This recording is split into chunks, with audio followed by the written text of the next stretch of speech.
Terve! Nyt kun oikein alettiin suunnittelemaan, niin laatikkotunneli pitäisi muutenkin muuttaa. Tulipelliä pitäisi keskeltä tuoda muutenkin taaksepäin. Jos tähän laittaa isommat renkaat, niin nuotakin pitäisi muuttaa. Kun rupeaa oikein katsomaan, niin eihän tässä ole mitään, mitä tästä vanhasta voi säästää.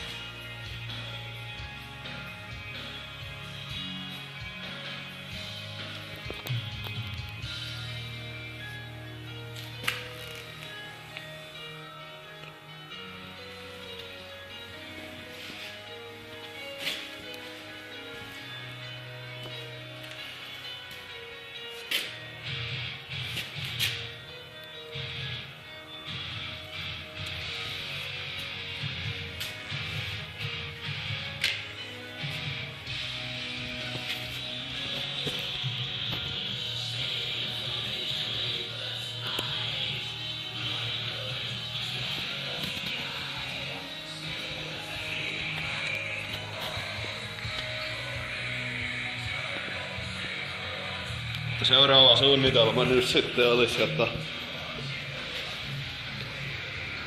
mä lyön tämän tästä poikki ja takaosa hinataan tuohon ja ruvetaan tää vain nyt tekemään kokonaan uusiksi. Hyvin menee.